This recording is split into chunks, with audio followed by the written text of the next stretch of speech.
We didn't ask for this crisis. Indeed, we fought hard to prevent it. But it's here now, and we're called to service. Good evening. My name is Patrick Hanley, and I am running for the state senate in the 9th district.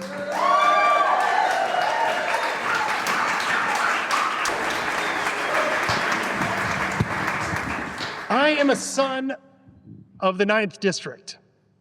I was born in Evanston, raised between Northbrook and Glenview, which means I've been eating Lumalnatis for about 35 years. Although I've only been drinking Sketchbook for 8. My dad was an economist, my mom a librarian from Kansas. They met in Hyde Park, had 4 kids, and moved up north. We spent weekends on our bikes. We vacationed to Wisconsin Dells. My dad was an avid sailor who'd take us out on the lake on his parents' boat in the summertime. My dad died when I was 9 years old. But honestly, my story is not a tragic one.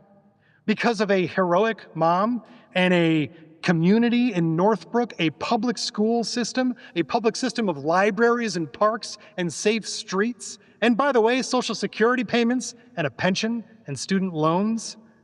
For my family, the system held. Society did right by us. It's no surprise then that one brother is a therapist, another is a pastor. My sister, who's the most impressive of all of us, is a pediatric ER nurse. We each found our ways back to service, back to finding a way to pay it forward to our communities.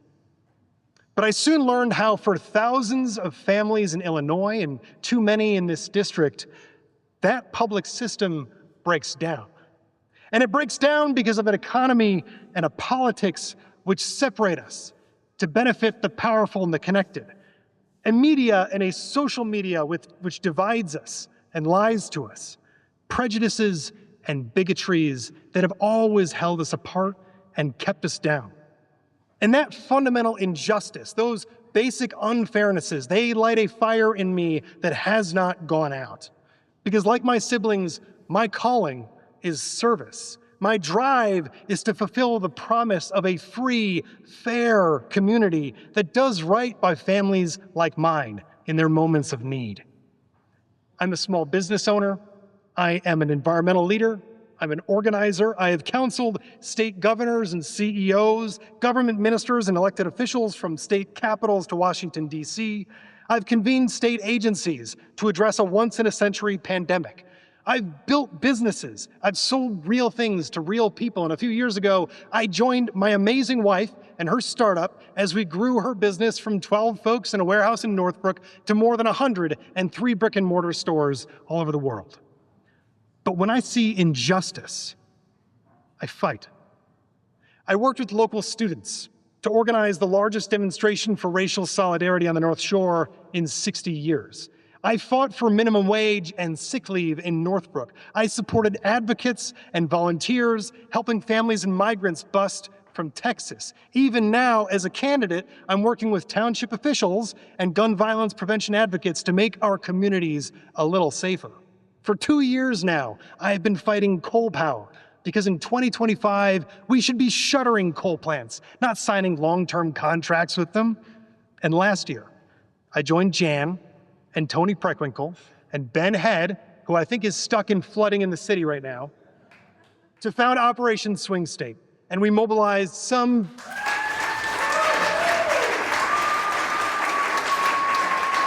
10,000 volunteers to knock 250,000 doors to elect 2 U.S. senators in Michigan and in Wisconsin.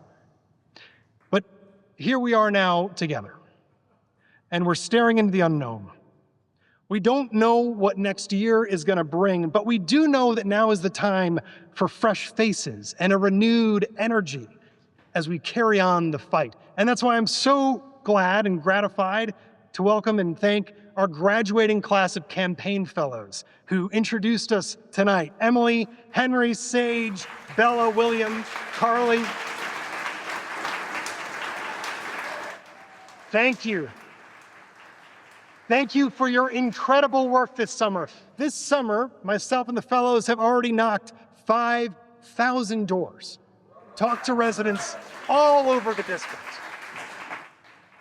And what we hear on those doors is a pretty common refrain. And while I want to talk about bringing a safer, greener, fairer Illinois, what I hear is, what the hell are you doing about the guy in DC? And I believe in meeting voters where they're at. So I want to be crystal clear with you tonight. I understand that we are in a crisis. Federalism is failing. A rogue national government is breaking its word, flouting the rule of law, and acting with impunity. All of this makes our work, Leader Morrison's work, in Springfield that much more pressing and urgent. We didn't ask for this crisis. Indeed, we fought hard to prevent it. But it's here now, and we're called to service. So I stand with Governor Pritzker. I want to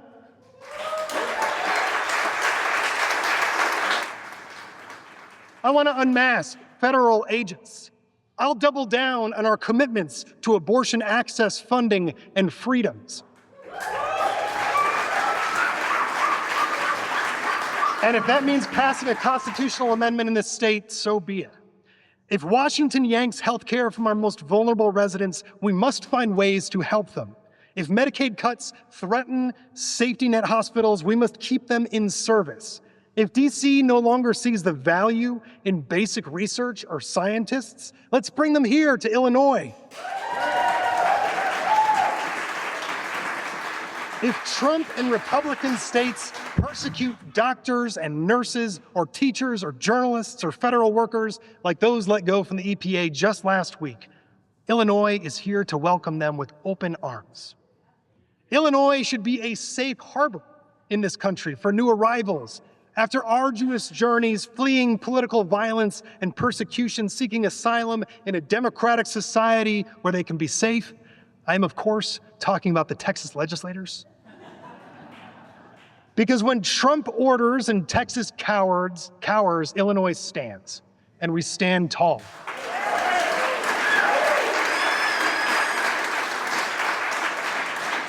But we don't need to go it alone. We can look at the Great Lakes Charter and Compact as our guide, our shared priorities, the environment, higher education, water and resource management, cancer research. We can partner with places like Minnesota or Massachusetts or even Canada to share the cost of our public goods, as a functioning national government might. And we can't just react. We've got to forge our way ahead. We must continue to invest in equitable education and affordable health care. We must save public transit. We must keep our focus on renewable energy, unlocking transmission and battery storage. We must build new housing and relieve the pressure of rents and mortgage prices. We have so much to do here in Illinois and an opportunity to build a state that inspires the country. But the anxiety of the moment, for most of our neighbors, it's actually not about Donald Trump. I mean, how many of us here tonight fear tomorrow?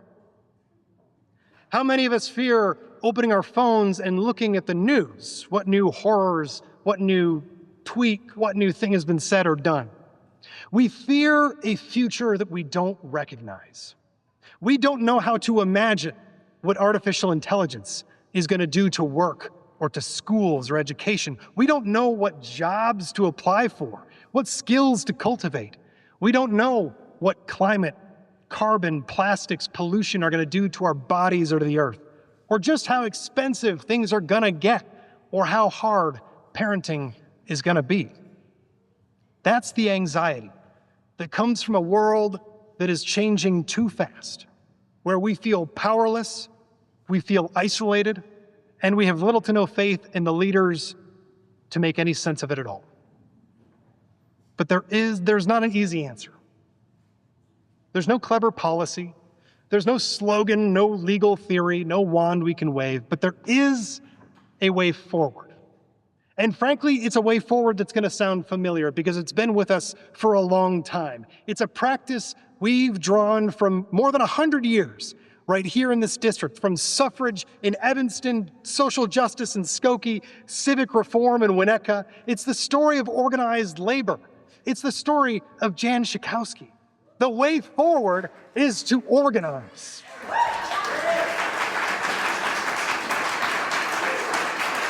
Because when each of you and is informed and empowered. You build coalitions with your neighbors and across villages. You elect leaders, future leaders, and you build sustainable power.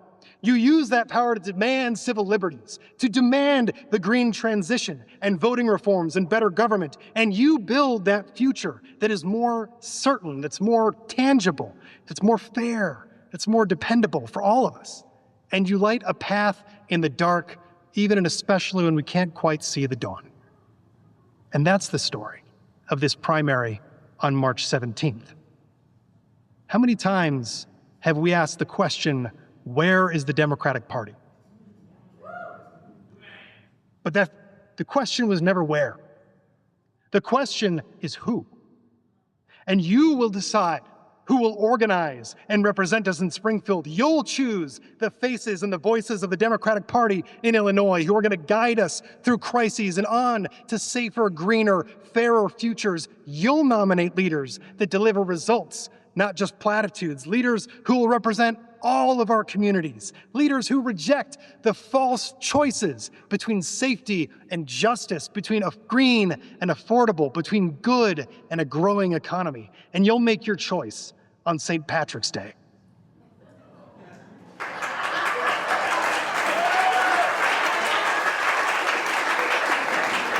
With your help tonight, after just 1 week in the field, 1 week of organizing, I am delighted to share that we have gathered and notarized enough signatures for my name to appear on the ballot for state senate. Thank you.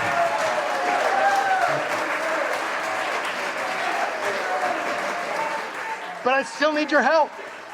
I need you to be an organizer on this campaign. I need you to commit to talking to neighbors and knocking doors on your block. If you enjoyed this evening, I need you to contribute and invest in this campaign. Because let's be honest, folks don't know who I am. I'm not famous like Jan is, or Julie is, or Bonnie is, or certainly Alan in Glenview. But you know who I am.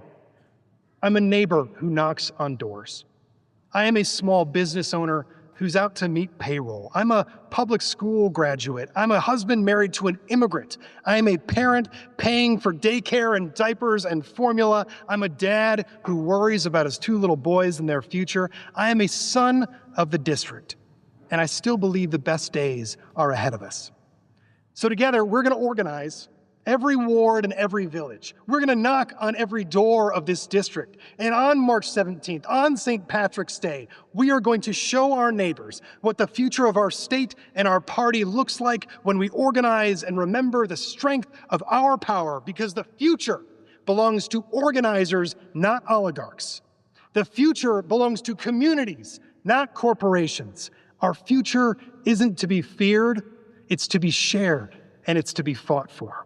And as Jan taught us in the very beginning, when we fight, when we fight, when we fight, thank you all so much for being here with me tonight.